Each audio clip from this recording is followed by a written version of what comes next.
Los tiempos cambian, la verdad no. Buenos días amigos, bienvenidos a La Noticia al Día en La Noticia Perú, el canal digital del diario La Noticia. Yo soy Carlos Rivero y los invito a que nos acompañen en una entrevista vía Zoom con el ex canciller Luis González Posada. Señor González Posada, ¿cómo está? Buenos días. Buenos días, don Carlos, ¿cómo le va? Bien, gracias. El fin de semana Ah, hemos visto un atentado en Colombia contra un senador y un precandidato presidencial, el señor Miguel Uribe. ¿Qué sensación le deja este tipo de acciones que ocurren en Latinoamérica? decirle que es una desgracia, ¿no? Se trataba de un senador de mucho prestigio, con la primera opción para ganar la presidencia de la República, además hijo de la señora Turbay, que como ustedes recordarán, era hija del expresidente Turbay, que fue secuestrada ella y murió en una balacera entre secuestradores y policía. Entonces estos antecedentes son muy penosos, lamentablemente lo que está pasando en América Latina no solo es el crimen organizado, digamos, la extorsión, los sicarios, etcétera, sino que esto va a escalar políticamente y es muy peligroso.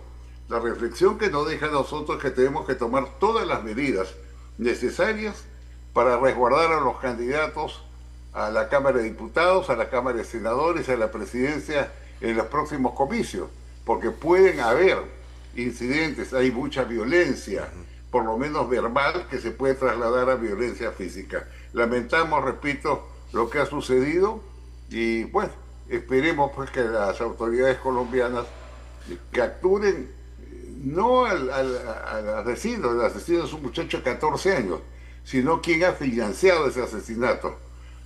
Claro, una de los cuestionamientos que se hacían ayer era el presidente de Colombia, porque él había señalado, si bien condenaba el atentado, también pedía por la seguridad del menor, ¿no? Digamos que eso también le ha valido bastantes críticas al presidente colombiano, ¿no? Mire, yo creo que no soy excesivo decir que el presidente Petro es un imbécil, porque la última declaración que ha debido hacer es esa, que hay que proteger al menor, o sea, hay que proteger a un asesino, en vez de ser absolutamente firme, contundente, preciso, en señalar este acto abominable, y no decir también que el menor debe ser protegido. Eso es un asesino, tenga 14, 15, 18 años, es un asesino. Claro, ha sido bastante cuestionado. Señor González Posada, hay un tema que también preocupa en Latinoamérica y es la situación que se vive en Bolivia, ¿no? Evo Morales ha quedado inhabilitado para postular en las próximas elecciones, pero él ha realizado como una especie de una marcha, ¿no? Y hay bastante convulsión. ¿Está generando el caos, cree usted, Morales en Bolivia? Bueno, Morales vive del caos y de la violencia. En estos momentos, los tribunales de justicia le han abierto proceso por terrorismo, porque se han capturado videos con su voz donde daba instrucciones para que la población que él maneja, que es la población aymara, bloquee el ingreso de alimentos, de medicinas y de combustibles a las ciudades y provoque el caos. Eso lo ha hecho en varias oportunidades, ¿no? Usted recuerda. Bueno, además él llega al poder de esa manera, cuando el presidente era Sánchez de Lozada, la mejor forma que encontró de hacer oposición es bloquear las carreteras, dar la orden de que no ingresen alimentos y combustible a las ciudades. Y lo logró. Sánchez Lozada tuvo que renunciar y a partir de ahí él avanza políticamente y gana la presidencia en 2 oportunidades. Trata de seguirlo haciendo a pesar de que había una resolución del Tribunal de Justicia que no podía haber reelecciones de esa permanente, convoca un plebiscito, el plebiscito le dice no, y desata la violencia nuevamente, se refugia en la Embajada de México con López Obrador y de ahí que le da asilo político, de ahí se traslada a Argentina que le da asilo político, porque al final él representa a todo este grupo de izquierda, ¿no? Estoy hablando de Argentina, de México, pero también de Venezuela, Nicaragua y Cuba, a cuyos gobiernos halaga. Él dice que, por ejemplo, Maduro ha ganado limpiamente las elecciones en Venezuela, cuando él sabe perfectamente que, de acuerdo a la veeduría de la OEA y de la Unión Europea y de la Fundación Carter, ganó la oposición con el 70% de los votos. Pero él es lo mismo, él es, digamos, el megáfono de esos grupos que distorsionan la verdad y amparan regímenes totalitarios extremistas. Y ahora ha hecho algo terrible. Hoy, él está refugiado en el Chapare, esa zona cocalera que está bajo su control, protegido por centenares de afiliados suyos, muy bien armados, que han herido 15 policías cuando han tratado de entrar a la zona, y que hoy día han interceptado una ambulancia que llevaba médicos, paramédicos y medicinas para atender a los heridos, la han volcado, la han quemado y han dejado a todo el personal médico herido.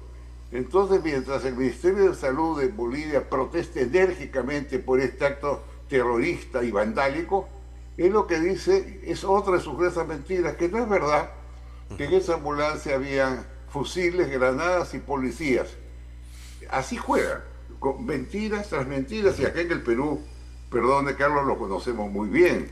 Recuerda usted que, por ejemplo, él empujó una campaña internacional diciendo que a Castillo lo habían detenido porque era un pobre campesino indígena, y que lo habían hecho porque está afectando los intereses de las grandes multinacionales con apoyo de los Estados Unidos. Así, con desparpajo.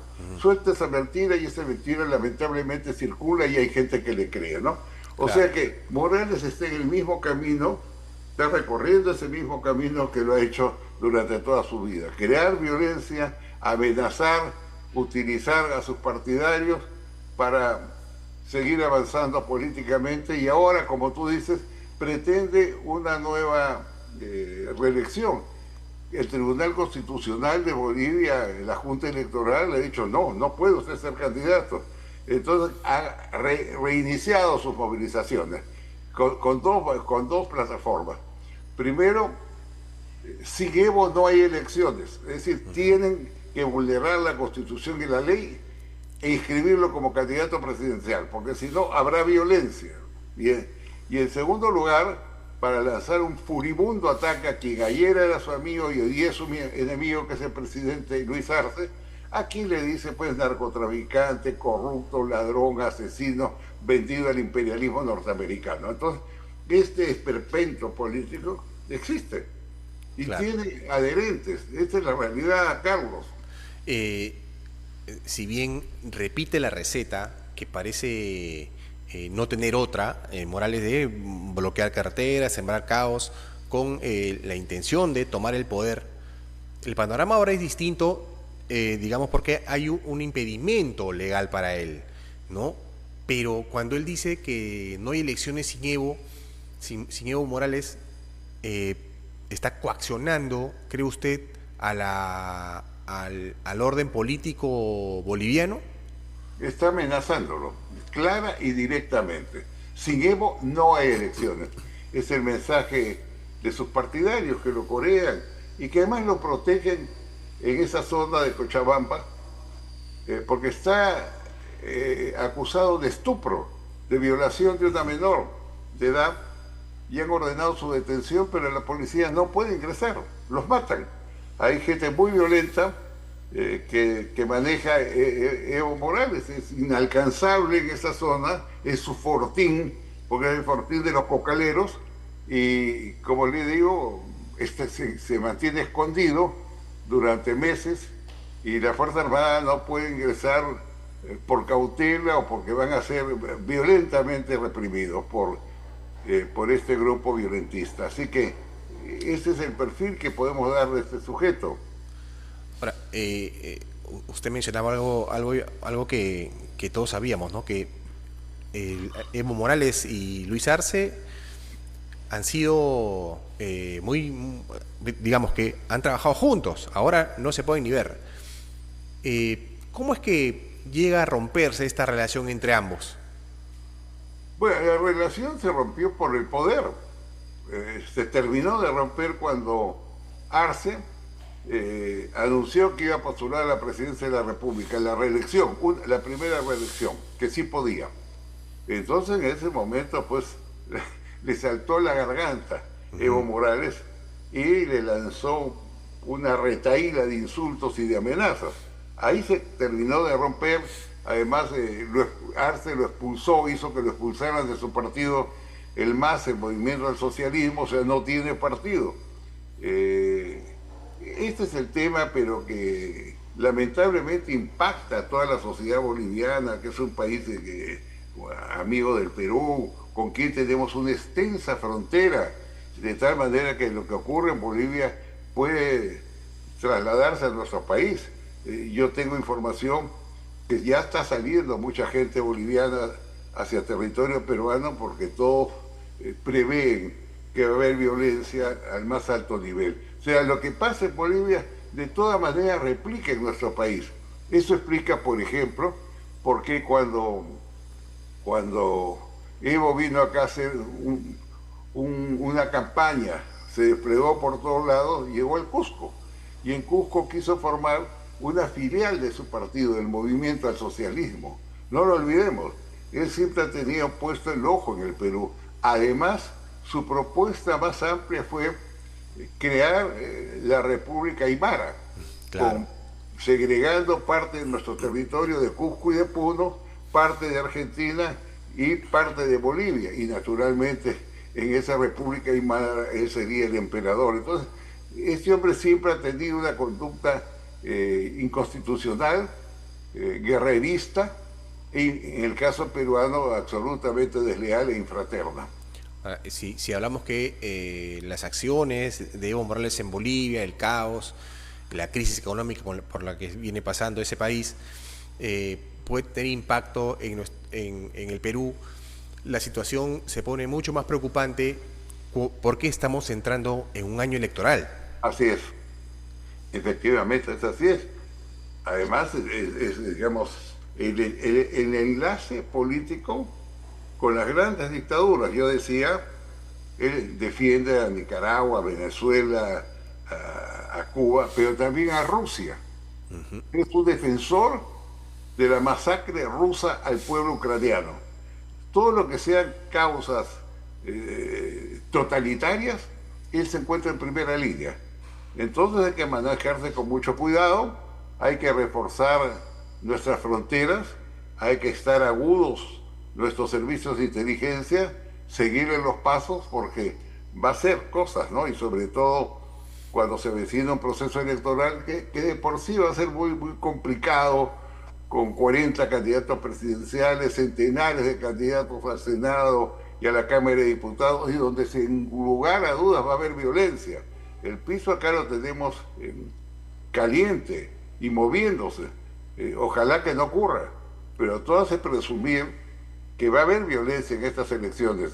Y quien está acostumbrado a tirar leña al fuego es Morales, evidentemente, ¿no? Así que mucho cuidado con este sujeto. Señor González Posada, usted mencionaba el tema de Rusia, ¿no? Y se han dado una serie de negociaciones, conversaciones, entrega de soldados, hasta cuerpos, ¿no? ¿Usted cree o prevé que este conflicto esté cerca de culminar, o simplemente esto va a culminar cuando Rusia termine por invadir por completo Ucrania? Mire, la primera reflexión es que la ONU no existe. La ONU fue constituida para evitar los conflictos armados o para buscar la paz cuando esto suceda. No ha ocurrido, ni siquiera, mire, han movilizado los cascos azules. Los cascos azules han podido desplazarse a ciertas zonas para garantizar la neutralidad de esos territorios. La ONU no lo ha hecho. Entonces la ONU es un organismo burocrático sin ningún poder, y eso crea una crisis internacional, y eso es lo que le permite, como te decía, actuar de esa manera despiadada a Rusia, bombardeando escuelas, hospitales y centros de vivienda. Los reportes internacionales basados en Naciones Unidas hasta ahora señala que hay más de 1 billón de muertos y heridos. Una barbaridad. Hay miles de personas muertas, se estima en 11 millones los desplazados. Una desgracia internacional que no hay forma como impedirla, porque el organismo que fue construido para hacerlo simplemente está pintado a la pared. No existe, ¿no? En absoluto. Estos son pues temas delicados que hay que señalarlos con rotundez. Si algo más podría yo decir sobre el punto, que yo pienso que es la hora que la diplomacia no solo actúe, hable. ¿Cuánto ganaríamos, por ejemplo, en el Perú si nuestros diplomáticos en Naciones Unidas levantaran la voz a denunciar estos actos de barbarie que están ocurriendo en Venezuela, en Nicaragua, en Cuba, en Bolivia y naturalmente en Rusia? Porque de esa manera se llega a la conciencia colectiva. No podemos quedarnos callados ante un mundo que lo vemos despedazado, con muertos, con heridos, con inmensa destrucción material. El reporte de las Naciones Unidas estima que la pérdida de la infraestructura energética ucraniana, ¿sabe cuánto es? Casi 500.000 millones de dólares. Dinero que muy bien ha podido destinarse o puede destinarse a dotar de agua potable a la población, de electricidad, de atender la pobreza, que es bastante en el mundo, ¿no? Pero yo no soy muy, digamos, esperanzador de que algo se pueda hacer. Hemos caído en el abismo, en el hueco negro de la anarquía y del totalitarismo. Y el mundo se está moviendo en esa línea. Muy preocupante el panorama, ¿no? Bueno, y esperemos que este silencio, estas posturas medias de ponerse de costado, no se sigan practicando, ¿no? Porque siempre es bueno mantener una firmeza respecto a estos actos que golpean no solamente a las zonas en guerra, sino al mundo en sí. Sí, mire, está como está Palestina, como está Israel, como está el Medio Oriente. O sea, hay señales muy claras de que esta situación internacional está empeorando y encaminándose a mayores actos de violencia. Esperemos que esto cambie. Bien, señor González Posada, queremos agradecerle la entrevista. Muy bien. Que tenga buen día. Muchas gracias. Gracias. Bien, amigos, estuvo con nosotros el ex canciller Luis González Posada, con quien hemos tocado este tema primero del acto violento en Colombia contra un precandidato presidencial, y también sobre la situación en Bolivia, ¿no? Esta violencia y este caos que viene generando Evo Morales con el fin de poder participar en las próximas elecciones pese a estar inhabilitado. Él a toda costa quiere que lo dejen participar, bueno, y en medio de esto genera bloqueos en diferentes zonas del país. Tiene algún respaldo de un grupo menor, pero que lo único que hace es sembrar el caos en Bolivia. Y el señor González Posada advierte que esto podría terminar también golpeando de alguna manera a nuestro país. Veremos pues cómo van las cosas. Yo los invito a seguir en el canal, que venimos con más entrevistas. Los tiempos cambian, la verdad no.